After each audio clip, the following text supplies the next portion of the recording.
بسم الله الرحمن الرحيم.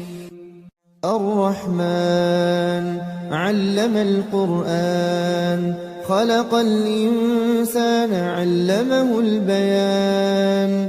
الشمس والقمر بحسبان، والنجم والشجر يسجدان. والسماء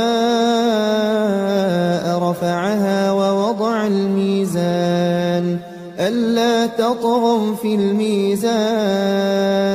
وأقيموا الوزن بالقسط ولا تخسروا الميزان.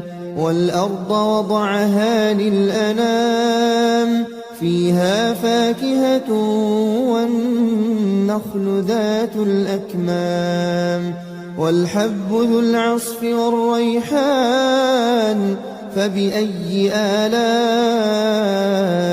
ربكما تكذبان. خلق الإنسان من صلصال كالفخار، وخلق الجان من مارج من نار. فبأي آلاء ربكما تكذبان. رب المشرقين ورب المغربين، فبأي آلاء ربكما تكذبان. مرج البحرين يلتقيان، بينهما برزخ لا يبغيان. فبأي آلاء ربكما تكذبان. يخرج منهما اللؤلؤ والمرجان، فبأي آلاء ربكما تكذبان. وله الجوار المنشآت في البحر كالأعلام، فبأي آلاء ربكما تكذبان. كل من عليها فان، ويبقى وجه ربك ذو الجلال والإكرام. فبأي آلاء ربكما تكذبان. يسأله من في السماوات والأرض كل يوم هو في شأن. فبأي آلاء ربكما تكذبان. سنفرغ لكم أيها الثقلان، فبأي آلاء ربكما تكذبان.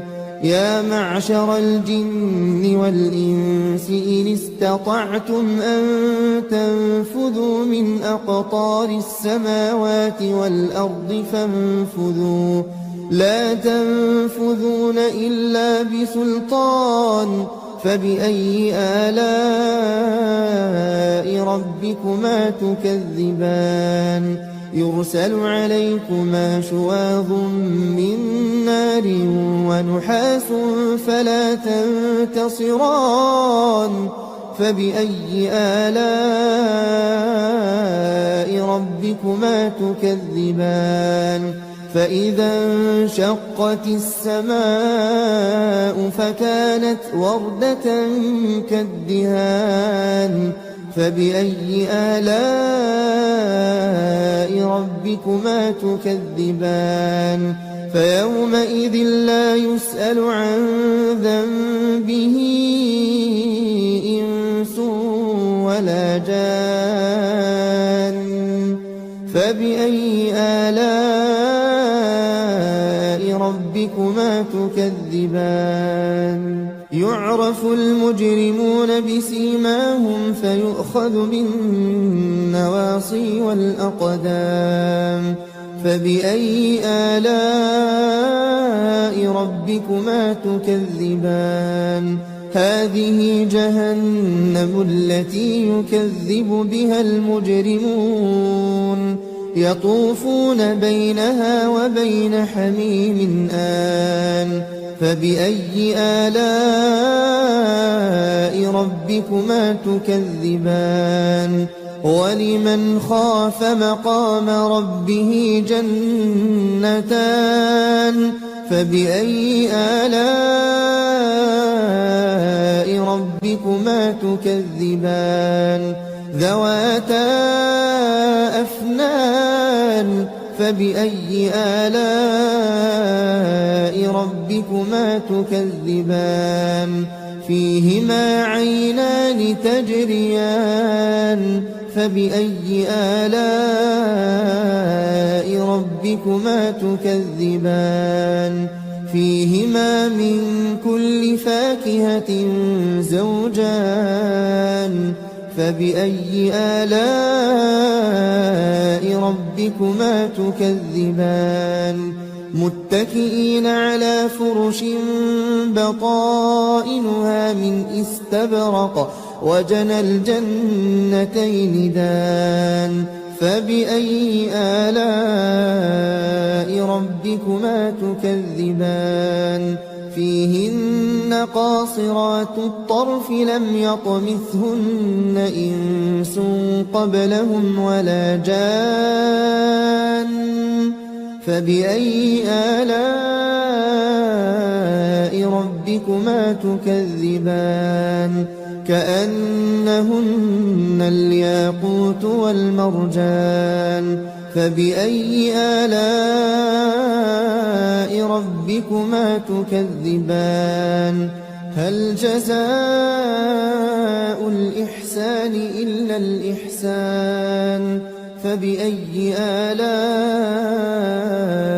ربكما تكذبان ومن دونهما جنتان فبأي آلاء ربكما تكذبان مدهامتان فبأي آلاء ربكما تكذبان فيهما عينان نضاختان فبأي آلاء ربكما تكذبان فيهما فاكهة ونخل ورمان فبأي آلاء ربكما تكذبان فيهن خيرات حسان فبأي آلاء ربكما تكذبان حور مقصورات في الخيام فبأي آلاء ربكما تكذبان لم يطمثهن إنس قبلهم ولا جان فبأي آلاء ربكما تكذبان متكئين على رفرف خضر وعبقري حسان فبأي آلاء ربكما تكذبان تبارك اسم ربك ذي الجلال والإكرام